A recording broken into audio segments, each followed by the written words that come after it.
Soalan dia ustaz, macam mana nak jadi golongan faz? Macam mana nak jadi golongan berjaya ustaz? Macam mana nak jadi golongan yang selamat ustaz? Jangan tanya saya, tanya Quran. Saya pun belum tentu selamat, cakap banyak pula. Yang cakap ni pun belum tentu lepas siksa kubur, cakap banyak pula. Jangan tanya saya, tanya Nabi Muhammad. Saya ni tukang cerita apa yang Quran cakap. Saya ni tukang cerita apa yang Nabi cakap. Tukang cakap ni pun tuan-tuan belum tentu lepas siksa kubur. Belum tentu lagi. Belum tentu saya ni mati dalam husnul khatimah lagi tuan-tuan. Maka kata Allah dalam surah Al-Mu'minun ayat 1 sampai ayat 11, itulah ciri-ciri orang yang dipanggil orang yang faz. Qad aflahal mu'minun, telah berjayalah orang-orang yang beriman. Tuan-tuan, dalam ayat ini Allah gunakan perkataan qad. Qad, sesungguhnya. Qad, telah, fi'al al-madi, telah berjayalah orang-orang yang beriman. Ada dua makna qad, sesungguhnya. Yang kedua apa maknanya? Telah berjaya. Maknanya apa perkataan qad? Maksudnya apa? Maksudnya ialah selepas melalui ujian, selepas melalui kesusahan, maka kata Allah orang ini akan berjaya. Sebab itulah Allah gunakan perkataan qad. Qad membawa maksud berjaya, telah berjaya, sesungguhnya telah berjaya. Qad aflah. Apa makna dia? Nak berjaya kena berjuang. Nak berjaya kena fight. Nak berjaya kena struggle. Nak berjaya kena kuat. Nak berjaya kena menang, baru boleh berjaya. Mana orang boleh menang, mana orang boleh fight kalau tidak ada apa-apa? Itu juara nama dia. Juara tak bertanding. Apa dia? Kereta Proton dulu. Tuan-tuan ingat kereta kotak 4 segi, itu juara tak tanding, nama dia menang tak tanding. Nama kereta juara. Bukan yang tu. Nak jadi juara ni mesti melalui pertandingan, kehebatan, ujian, macam-macam saringan, baru boleh berjaya. Kalau kita nak jadi orang berjaya, ujian mesti sampai. Ujian apa ustaz? Ujian iman. Kau berjaya mengalahkan ujian iman kau, kau berjaya. Qad aflaha.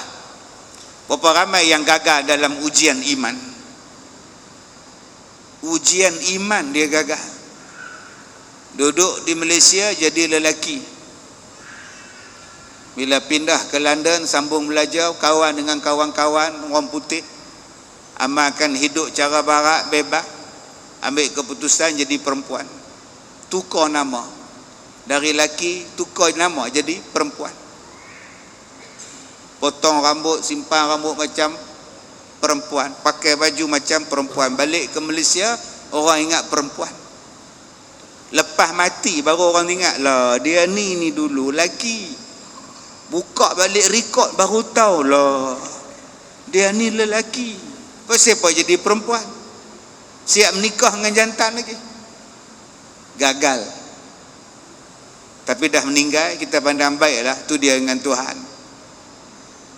Kalau dia waktu hidup kita tahu yang dia ni asalnya jantan, kita boleh nasihat dia.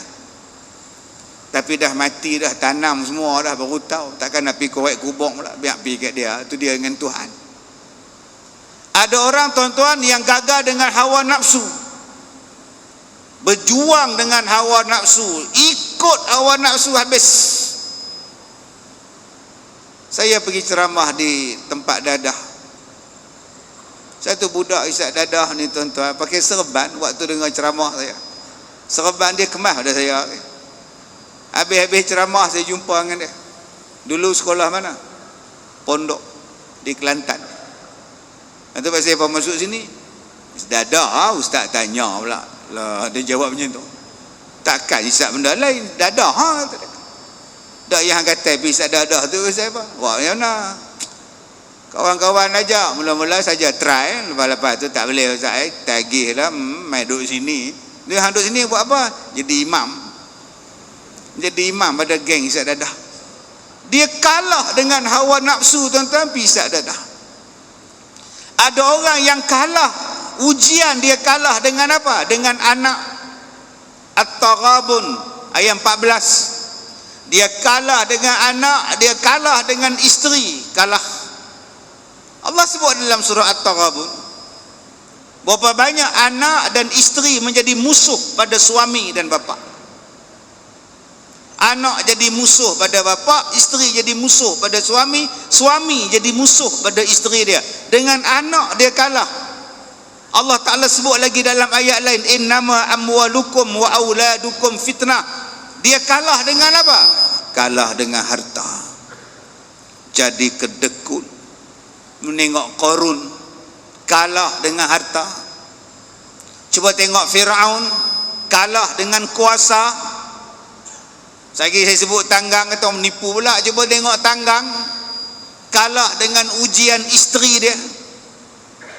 Tengok tuan-tuan, berapa ramai yang gagal di sini.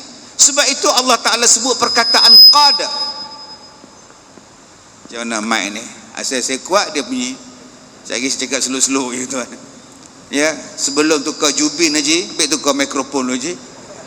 Yang baik, Allah Ta'ala sebut qad aflah. Maknanya nak sampai qad aflaha tu ujian banyak.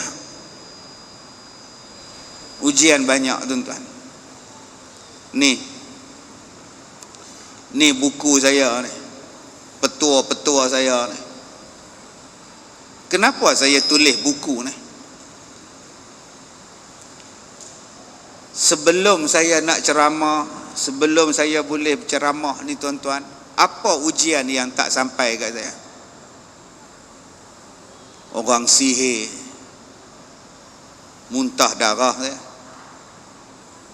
Orang main cekak baju. Orang main lempang air kencing.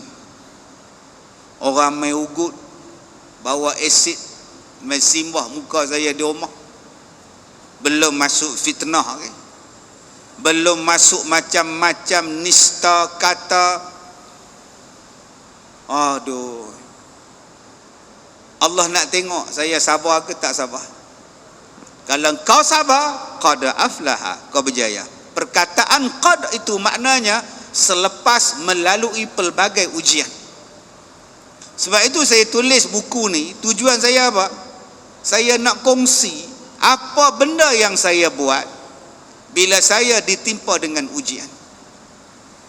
Bila datang ujian, apa yang saya buat untuk lawan ujian tadi supaya saya boleh berjaya. Saya teringat masa saya duk kuliah dulu, doktor tebuk saya punya bahagian perut ni supaya boleh keluar air kencing. Kalau tidak, tak boleh keluar. Akhirnya digantung beg. Sebulan duk gantung beg air kencing. Tak tahu sebab apa tak boleh keluar. Tapi waktu itu saya masih mengajar lagi, kuliah maghrib. Tapi dalam jubah saya tu ada kantung air kencing. Orang bukan tahu. Orang tahu saya mengajar, saya tak kalah, saya tetap mengajar. Sebab tu tuan-tuan berhati-hati dengan orang pakai jubah ni. Kita tak tahu apa ada dalam jubah dia.